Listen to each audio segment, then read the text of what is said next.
So some of us may imagine, Ikhwan, I'm only talking to the sister upon the telephone. I'm only having lunch with the sister. I'm only having these emails back and forth between us. As Allah subhanahu wa ta'ala mentions in the Quran, Ya Ikhwan, وَلَا تَقْرَبُوا الزِّنَا إِنَّهُ كَانَ فَاحِشَةً وَسَاءَ سَبِيلًا.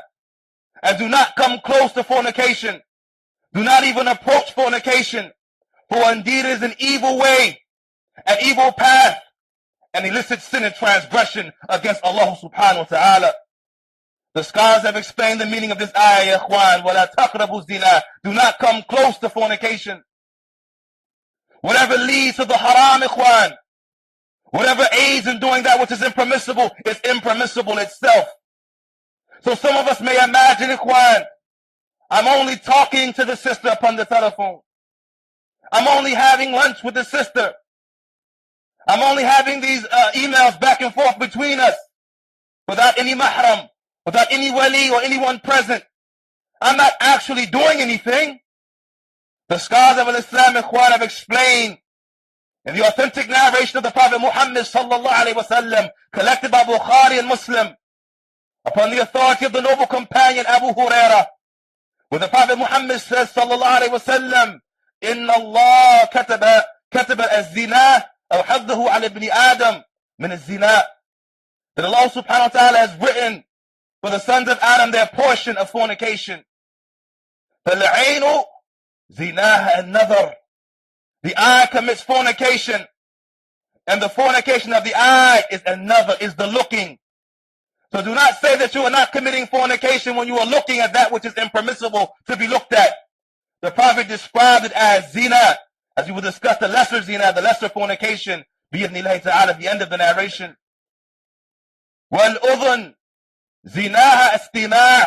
And the ear commits fornication, and the fornication of the ear is the listening, hearing those voices, listening to those women that one does not have the permissibility to be listening to. This is zina, as the Prophet had explained in the narration.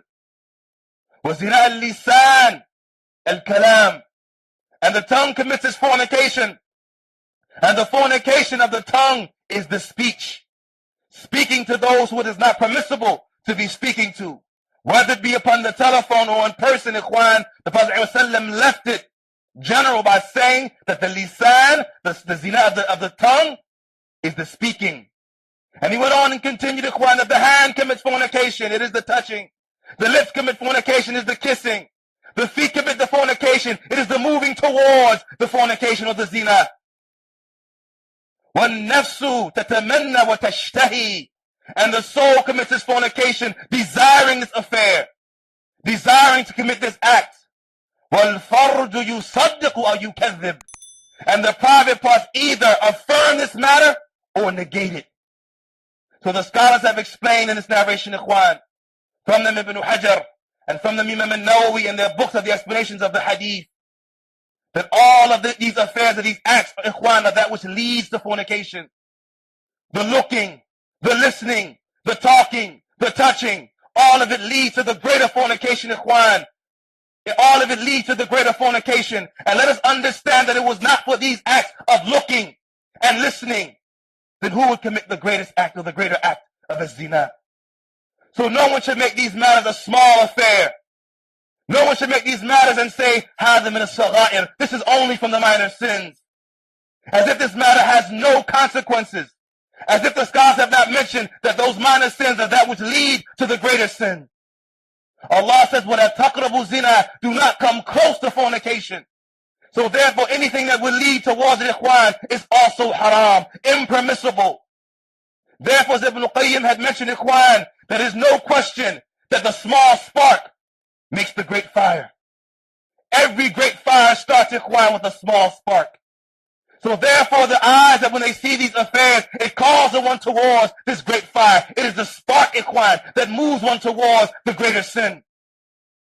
Our Prophet Muhammad sallallahu alaihi wasallam mentioned, Ikhwan, وَالزَّانِ حِينَ يَزْنِي مَا هُوَ مُؤْمِنٌ وَالشَّارِبْ حِينَ يَشْرِبُ الْخَمْرَ فَمَا هُوَ مُؤْمِنٌ وَالسَّارِقْ حِينَ يَسْرِقْ مَا هُوَ مُؤْمِنٌ فَإِذَا زَالَ عَنْهُ رجع إليه الإيمان.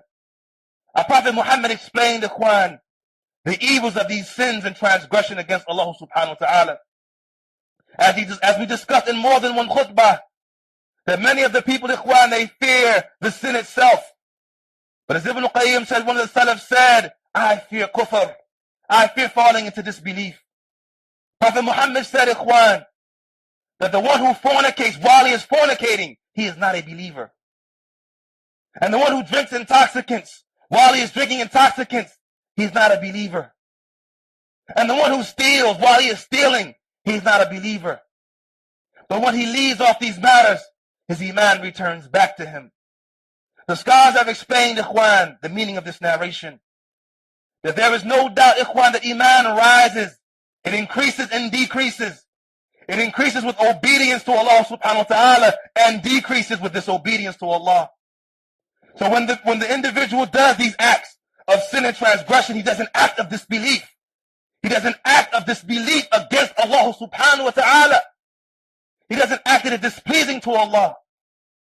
And as long as he is doing that act, it is not an act of a believer, and therefore the name of iman is removed from him for that instance.